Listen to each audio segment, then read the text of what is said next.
समस्त श्रोता समाज को मेरा सादर साहिब बंदगी साहिब। धर्म प्रेमी सज्जनों, परम सौभाग्य की बात है कि हम सभी को सदगुरु कबीर साहब की वाणी सुनने का अवसर मिल रहा है। सदगुरु कबीर साहब कहते हैं कि आए हैं सो जाएंगे, राजा रंक फ़कीर, एक सिंहासन चढ़ चले एक बांधे जंजीर। सदगुरु कबीर साहब केवल एक जाति, एक धर्म, एक मजहब वाले के लिए नहीं, बल्कि उनका संदेश मानव जाति के लिए है। धरती पर जितने भी मनुष्य हैं सबके लिए यह उनका संदेश है। उनका कहना यही है कि हम सभी एक ही ईश्वर की संतान हैं, एक ही जगह से आए हैं और जो भी आया है वो एक दिन जाएगा, चाहे राजा हो, रंक हो, फकीर हो, ज्ञानी अज्ञानी, पापी पुण्यात्मा, सबको इस संसार से जाना पड़ेगा। क्योंकि संसार का यह नियम है, अटल नियम है, आज का नहीं, अनादिकाल से यह नियम चल रहा है। जो जन्म लेता है वह एक दिन निश्चित ही मरता है। लेकिन इसी बीच में समझ जाना है, इस मानव जीवन में इस बात को समझ लेना है कि मरता क्या है। ये मरने मिटने वाला शरीर है। शरीर का जन्म होता है, शरीर मर जाता है और शरीर के साथ में जो आत्मा है, जो मैं देखता हूँ, मैं जानता हूँ, मैं बोलता हूँ, मैं सुनता हूँ, मैं निर्णय करता हूँ इत्यादि मैं का जो विचार उत्पन्न हो रहा है वह न कभी जाता है और न कभी आता है। तो सदगुरु कबीर साहब की इस बात को हम समझ लेना है कि वास्तव में जन्मने और मरने वाला शरीर है, ये तो निश्चित ही आया है और ये जाएगा। ये तन जाएगा, हम जानी, ये हमारा खुद का शरीर, मैं जो बोल रहा हूँ मेरा भी शरीर जाएगा, सबका शरीर जाएगा। शरीर नासवान है, पानी का बुलबुला है, एक न एक दिन फूट जाएगा, मिट जाएगा, जलाने पर राख हो जाएगा, दफनाने पर मांस गल जाएंगे, केवल हड्डी बचेगा, वो भी मिट्टी में मिट्टी मिल जाएगा। हजारों साल के बाद हड्डी का भी पता नहीं रहता है। तो प्रिय साथियों, इसी बीच में अपने आप को जानो, पहचानो। आप शरीर नहीं हैं बल्कि आत्मा हैं। शरीर का नाश निश्चित है, कितना भी संभाल कर रखें, कितना भी समस्या आए, लेकिन हर समस्या में अपने आप को जो समझ लेता है कि मैं शरीर नहीं हूँ, आत्मा हूँ, उसका समस्या का निराकरण हो जाता है। उसकी समस्या का दुख कम से कम आधा हो जाता है।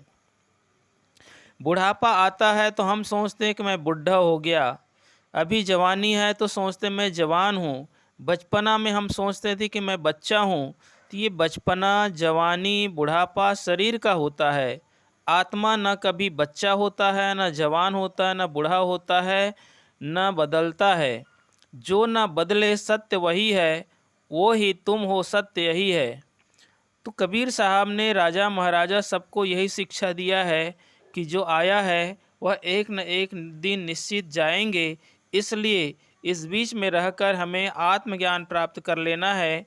हम जहाँ से आए हैं, जिस स्थिति से हम आए हैं, जिस स्वरूप में हम थे, उसी स्वरूप को प्राप्त कर लेंगे तो ये जन्म मरण का चक्र मिट जाएगा। अन्यथा पुनरपि जननम पुनरपि मरणम पुनरपि जननी जठरे शयनम। माँ के गर्भ में आना ही सबसे बड़ा दुख है।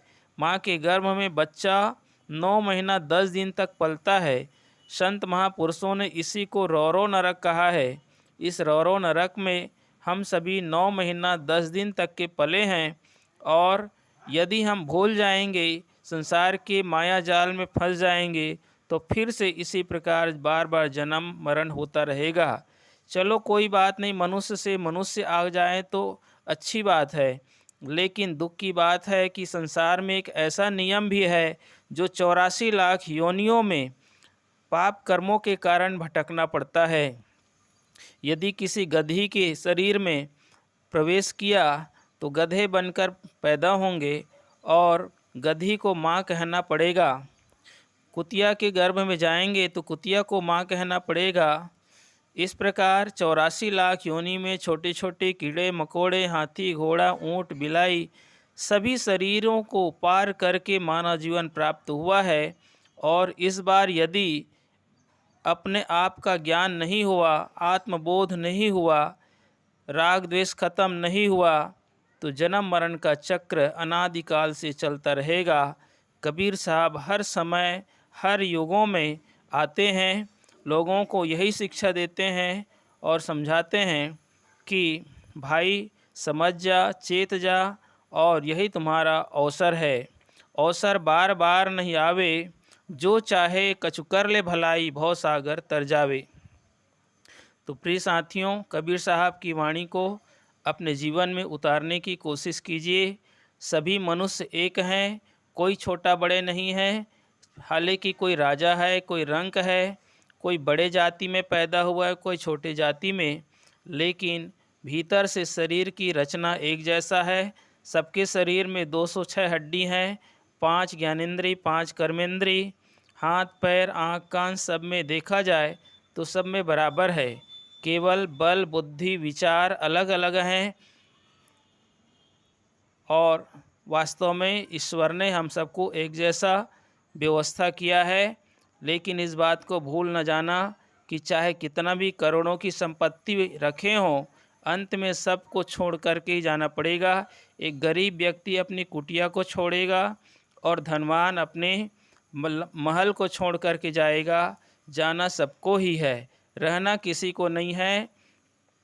इसलिए किसी बात का अहंकार न करें।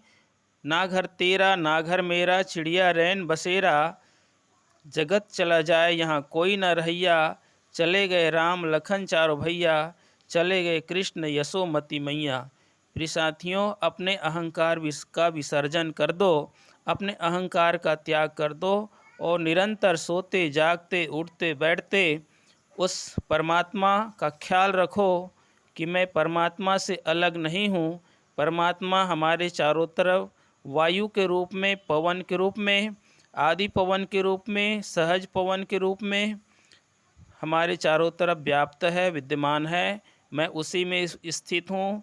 मेरा शरीर किराए का मकान है, एक दिन ये टूट फूट जाएगा, नष्ट हो जाएगा, और मैं आत्मा सदा सदा परमात्मा के साथ रहता हूँ, रह रहा हूँ और रहूँगा।